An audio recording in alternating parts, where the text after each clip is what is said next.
tutakuwa tumefika pale. Yes. Verse 12. Yes. Labda nirudi kidogo kwa 13. Yes. Ndio ishikane na 14. Yes. Who will harm you Yeah. if you are eager to do what is good? Nani atakuadhibu ukifanya mambo mema? Yes. But if you should suffer for doing what hata is right. Ukiteseka kwa kufanya mambo ambayo ni ya kiuadilifu ama Yes. mambo ambayo ni ya haki. Kuwa katika ile hali ya raha. Kwa kimombo inasema how happy are you? How happy are you? Kuwa na ile raha yako. Utakuwa na raha yako. Kwamba usiogope mtu. Fanya mambo mema. Ongea mambo mazuri.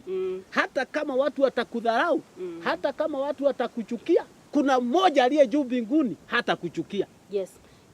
Sababu inatuuliza even if you should suffer for what is right, how happy. Sio nitende mema as I'm complaining to God. Mungu naona vile mimi nimefanya vema, vile nawatendea mazuri, vile wanatendea vibaya. Without complaining, you know? Without complaining. Yes. Wananifanyia maofu, wananitendea mabaya. Nimekutendea maofu, nimekutendea mabaya. Lakini ukiwa ile hali yako, you are righteous in the eyes of God. Yes. Even if evil is done to you, retain your joy. Yeah. That is the key. Yeah. Unajua nikikukata kidogo. Ukiangalia katika maandiko yaliyo katika Yeremia 11 mstari wa 18. Ni wakati ambapo Yeremia alifanyiwa mabaya. Yeremia waliongea mabaya juu yake. Dimi zao ziliongea mabaya juu yake. Mpaka ikafika wakati wakapanga kumuua. Huenda ikawa mtazamaji umepangiwa mabaya. Huenda ikawa wanasema mabaya juu yako. Lakini Yeremia alinyamaza. Yes. Yeremia tu ni kuomba alikuwa naomba. The power of silence. The power of silence. Ni kuomba aliomba. Katika hali ya vile walikuwa wamempangia hata kumuua, God himself revealed to him. Kuna watu wanataka kukuua. Kuna watu wanataka kukuangamiza. Katika hali ya kunyamaza, katika hali ya kufanya mambo mema, kuna Mungu ambaye anaona yale yako ndani ya siri. Na usiku anaweza kuja kufahamisha yale yote wale ambao mnakaa pamoja na wao. In fact hata ukiangalia katika Amos 7 mstari wa 5, wale watu wanapanga mabaya na wanakusudia kukuangamiza, wanaongea mabaya yako, wengi ni wa familia yako. Wale wanakujua kutoka utotoni mpaka pahali ambapo umefika. Na Mungu hata anaweza wafanya wasielewane. If you are righteous with God, those are planning evil against you.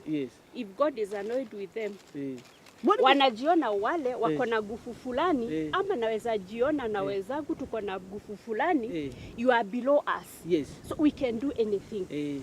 Sababu labda unajua siku hizi ile makosa tunafanya tunaliganisha baraka na mali. So if kama uko na mali umebarikiwa. Na tunakuwa hata tukinena umebarikiwa. So the same way people are becoming gods unto other people. So as long as you are righteous with God, God can bring separation or disagreement. You remember the Tower of Babel? Wakafikiria tutajenga tufikie nani? What did God do? Aliingia katika different languages. Hawaelewani. So Mungu atabaki kukua nini? Kukua Mungu. Na kuna mtu atachukua nini? Ile kiti chake. Tukirudi kidogo kwa mwalimu. Shule nao imejaa mambo kama haya. Wale watu mnafanya kazi na wao. Wengine wanaongea mabaya juu yako. Na ukitazama sana ni wale zaidi wanakujua sana. Wengine wanaingilia kazi yako. Unasikia hiyo jambo linakuudhi. Hata inafika wakati mwalimu mmoja aliniambia, pastor, mimi nataka kuacha kazi. Mimi sitafanya hiyo kazi. Kwa sababu nikienda katika shuleni sina raha kabisa. Wananichukia, wananisemesha, wanaongea mabaya juu yangu. Wengine hata wamepanga vile nitakuwa demoted. Even they go as far kuandika barua. Sijui unaoneleaje mambo yao. Chenye naona mimi sasa hapa ni kama sasa hapa unaendelea kutuambia vile tunafaa kutumia ulimi. Na kulingana na vile kadri na amesema naona ulimi we can use it in 3 ways.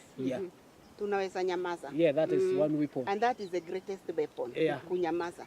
Na hii kunyamaza hata Yesu Kristo mwenyewe wakati alipelekwa kwa Pilate, kunyamaza ndio ilikuwa weapon yake. Kwa Ponto Pilato. Yes. Alinyamaza. Alinyamaza kabisa. Yeah. Na hiyo kunyamaza ndio ilifanya yeye akuwe mshindi. Yes. He knew he was right with God. He knew he was right with God, and he was not ready to argue with evil. Exactly. Because it was time of darkness. Yes. Unajua kwanza nikukate kidogo, umenikumbusha jambo lingine. Wakati Yesu alipelekwa kwa Ponto Pilato, wakati alinyamaza tu, bibi ya Ponto Pilato aliandikia bwana yake barua. Kwa siri. Alimtazama Yesu. Akaona yule hana dhambi. Innocent. Yes, innocent. Yes. Akaandika barua, usijaribu kumwadhibu. Usimuguze hata kidogo. Hana dhambi. Yes. Hana dhambi. Just continue. So, silence. Ndio weapon ile kubwa sana. Weapon, Iwe watu wanaongea juu yako, iwe wanakutukana. Yes. The greatest weapon ni kunyamaza. Yes. And with that you guard your tongue from evil. Yes. And when you guard your tongue with evil, wewe unajiweka kwa hali poa na Mungu na wale wengine you don't curse them. Yes. Exactly the way you have said, Salome. There's a verse that says, put a guard over my lips, a sentry at the door of my tongue.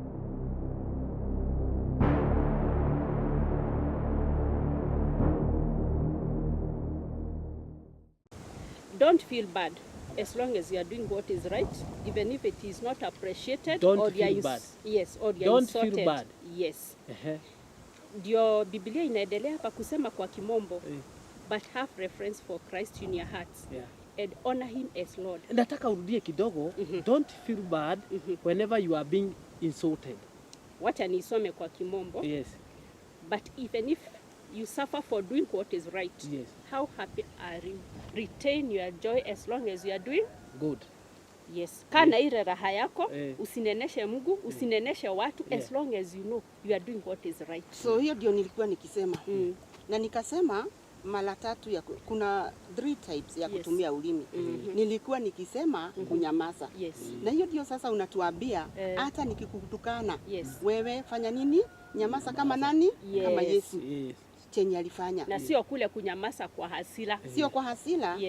Tumesema hiyo ni weapon yako sasa ya kupigana na adui wako mwenyana kutukana. Tena tukasema unaweza kuwa unanitukana na ninaweza answer kuku bless. Catherine, chenye unasema sina ubaya na wewe, Mungu akubariki. Hivyo. Unibariki, because that's a rule in Luke chapter 6. Bless those who curse you and pray for those who curse you. And again, pore kwa kukukata Salome. There is that joy in being who I am. So if I insult you, you insult me back. You become what I am. You become a victim. Na kuvutia kule nini? Kama vile wanasemaga nguruwe upenda uchafu. Hutaenda kule kwa nguruwe mujioshe pamoja, we will feel dirty. But that is the joy of the pig. So what you are saying, Salome, is as I retain my joy, as I keep quiet, I retain my character. But the moment I decide Salome hawezi niambia hivyo, hata mimi nitamjibu na nitamtukana. One day somebody shared with me. They met abruptly in the streets. Na mtu alikuwa amemkosea sana. Alimwambia, Guyeno, sorry to use that word. You see now, that person is not a dog. Akamuuliza wewe mbwa. But maidi yako, umejieka ile, ule mtu hana ile na neno yako. Tutakutana saa ile, I'm prepared with words. I'm very bitter because today I'm not prepared with words to call you. Tutakutana. I wish tumekutana kama nimetayarisha. Nitajipanga nikuje na mimi. Umeniita mbwa. Si huyu. Mwenye huyu amenimwambia. Sifasa amemsha lile neno sitaki kurudia. Tutakutana saa ile niko. It was not enough for her to have called him a dog. So she felt like if only I was prepared with more evil words. Sasa ningemtukana. But it was like I would tell her, retain your joy, because you do not know what the reaction would have been. Labda you feel bad because you didn't have those evil words that you would have wanted to call him. Na tuseme ulikuwa na zile neno, ukaja ukamuita, ile kukuslap, or he would have done anything. So it would have been worse. Kwa hivyo Salome, like you are saying, there is the power of silence. It's and we have a choice weapon, how we use our tongue. Yeah. The other weapon is to bless. And to bless. Yes. Bless, the way I've said. Yes. May God bless you, Pastor. I don't know why you are saying that.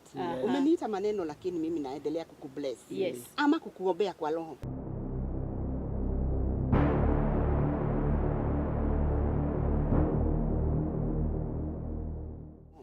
A good example is Saint Stephen. Yes. When he was dying, being stoned by people, what did he do? He knelt down, he prayed, Father, do not punish them, juu ya yenye wametenda. Na Mungu akawasamehea na wakabariki. Na Stephen akakufa aje? Akakufa as a saint, as a hero of faith, or as a saint of faith. He decided to remain who he was. I will not be who you are. He decided to remain blessing these people. Yes. But remember Stephen, alikuwa na nguvu hata ya kuita moto kutoka biguni wachomeke. Yes. Alikuwa na nguvu ya kulaani hawa watu sababu alikuwa na mafuta ya Mungu. Lakini alijua yeye ni Mkristo. Na kwa hivyo alifuata Kristo ile kabisa. Sababu hata Yesu akikufa kwa msalaba alisema nini? Baba wasamehe kwa sababu hawajui chenye wanafanya. Hebu tuone mstari wa 14. Kwa the same unaturudisha kwa neno. Hebu tu kwa neno. Yes. Tena kabla tusome hiyo pastor. Righteous, the Lord watches over there. Righteous one. Kama utuambia Stephen alienda kwa nini? Because he remained righteous and right with God. Yes. Tena, I want to support what our counselor here said. Yes. Ametuambia, you don't become like the others. Usiwe kama wengine sababu wanatukanana na we utukane, wanakazi na we ukazi. I want to support it with Jeremiah. Jeremiah 15:19. Jeremiah kuna wakati alicomplain kwa Mungu, sijui kwa nini nilizaliwa nini. Mungu alimwambia wewe, kama unataka mimi nikutumie, stop talking the way you are talking. Akaendelea akamwambia, these people should follow you, lakini sio wewe kuwafuata. Sio huyu sijui ametoka wapi, wewe mjinga unaenda na mimi hata wewe mjinga, kwani unafikiria? Sasa mimi I lose my character. Yes. Na ninaweka my character aje silence. I bless him. And through this I become righteous. Despite the situation, despite the circumstances, I'll remain who I am. Na chenye umesema wacha nirudie na nirudie tena sababu huwa najua hiyo ni kweli. Umesema watu wanakutana na mtu wanamuita wewe mbwa. Hiyo ndio hali iko kwetu nyumbani. Mama ameita mtoto mbwa, mama ameita mtoto nguruwe, shetani nini. Hawa watoto wakitokea nje, they start behave kama shetani, kama mbwa, kama nguruwe, na mtoto anajichukia. Inaitwa aje, lakini they lose their self esteem. Hata bibi anaita bwanake mbwa. Wanajiona tu kama mbwa. Alafu wewe mzazi finally unaanza kucomplain. Lakini ulimbatiza mbwa. That is very kwa hivyo uko na mbwa, uko na puda. Na ni nini nguvu ya ulimi? Uko na mifugo. In my line of work. Yes. Mtoto fulani anakuambia why their grades have gone down. Mama aliniambia mimi ni ng'ombe wa aina gani?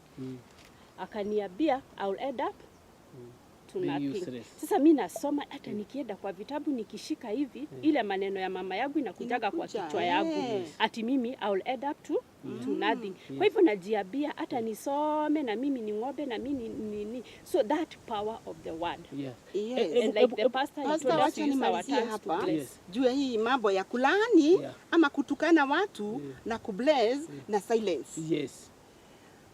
Mama wengi manyumba yetu imeharibika juu ya maneno ya mdomo. Mzee anakuja amelewa, badala umuombe umbariki ama umlisifu vizuri. My darling come. What happened? Naomba kesho usikunye kama leo. Unamuita mbwa wewe shetani, umekunywa nini watoto nini? Ungerara pale ambapo umekunywa. Kesho inaendelea kukunywa kesho. Unamwambia hapo ulikunywa hata kulala ungerara hapo. Ungerara huko. Sasa next day hata kuja akinywa aliambiwa alale hapo. Hata kuja.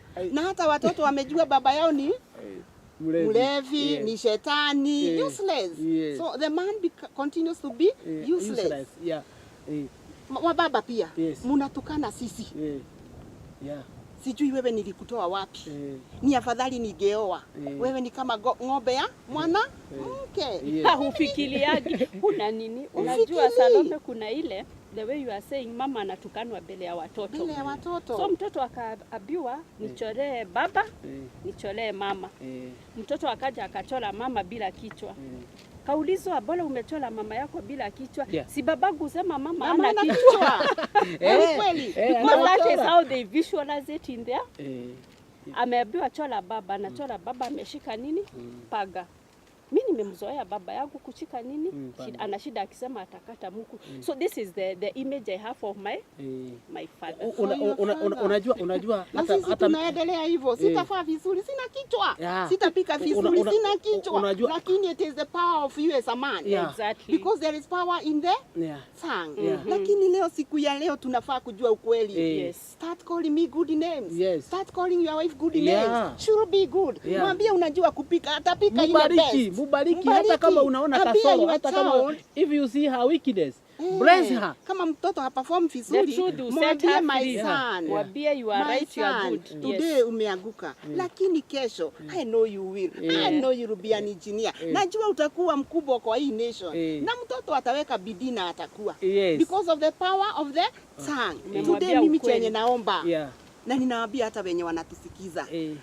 Let us know the truth and the truth will set us free. Watoto wetu sio kurogwa. Bwana yako sio kurogwa. Bibi yako sio kurogwa. Pasta yako sio kurogwa. Ni maneno yenye wewe unambatiza, yenye unamuita, yenye unamtakia. Na hiyo maroho inafanya nini? Inamfuata. Kwa hivyo kutoka leo, mwenye ulikuwa ukimuona ng'ombe, see them as a child of God.